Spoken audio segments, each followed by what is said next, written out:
Hello guys, today I wanted to talk about business law and use Grand Theft Auto as my source for examples. Specifically, I wanted to talk about legality. Now, legality is the sixth requirement of a contract. So, without legality, you do not have a valid contract, meaning that a contract may include a valid offer, an effective acceptance, mutual assent, competent parties, and valid consideration. However, it would still be invalid because the agreement involves doing something illegal. So that's where legality comes into play. So in this scenario, that contract becomes void and there's no legal effect. Alright, so now these two guys are going to enter a contract. They're going to enter a contract where one offers the other $10,000 to steal a car for him. They handshake on it, they fulfill all requirements of a contract other than legality, in which they just didn't study hard enough in business law to remember it. So let's see what happens in a little bit here. So let's say the offerer here is John and the offeree is Mario. Next, we're going to see Mario steal the car for John. Now, John, gets in the car, you'll see as well. And here Mario, or shortly after, Mario is expecting his payment. But all of a sudden, let's just say for this scenario, John says, I didn't want this car, or I wanted a different color of this car. I'm not going to pay you $10,000. So Mario is like, whoa man, can't do that. We agreed on it in the contract, we agreed. We had the handshake, we had mutual assent, valid offer, an effective acceptance, all that stuff, right? All that stuff was fulfilled, let's say.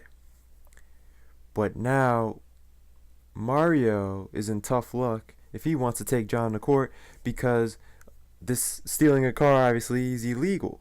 So he's never guaranteed, regardless, to receive that $10,000, because they'll take it to court. The judge will be like, hey, this is void, there's no legal effect to this, and who knows what the consequences will be since they actually stole the car.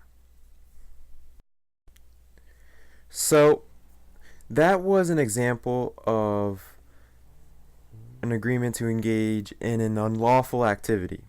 Now there's the book describes two different types of unlawful activities. One includes crimes and one includes torts. So next, let's talk about tort laws. Tort laws define what a legal injury is. Legal injuries are not limited to just physical injuries, so this can include emotional, economic, and or reputational injuries. So here, let's say Johnny and Mario, again, enjoying a nice scene of Los Angeles. Mario pushes Johnny off, and well, let's say he fell and survived miraculously. It would be an intentional tort and an assault causing harm to John. But luckily John had a parachute, so he's going to survive. However, we could also say that this would be a tort involving an emotional injury if, for example, John suffered lots of emotional distress from falling from such a high altitude.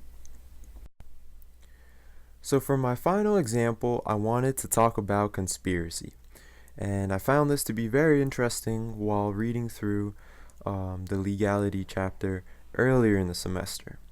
So, persons who agree to commit criminal acts for a promised consideration are considered to be involved in a conspiracy. So here we have an example. Let's say, again, Mario and John, they decide to rob a local convenience store. So the interesting thing here is since they both conspired with each other to do this, not only can they get charged with burglary, but also be charged with a conspiracy to commit burglary. So instead of what most people think would just be one offense, it's actually two offenses when you commit burglary with another person. Now, while this may be common sense in that you should never do things illegal or unlawful because they'll always lead to negative consequences, there are a lot of these scenarios in real life. And I'm not just talking about this situation with burglary, just in general throughout legality.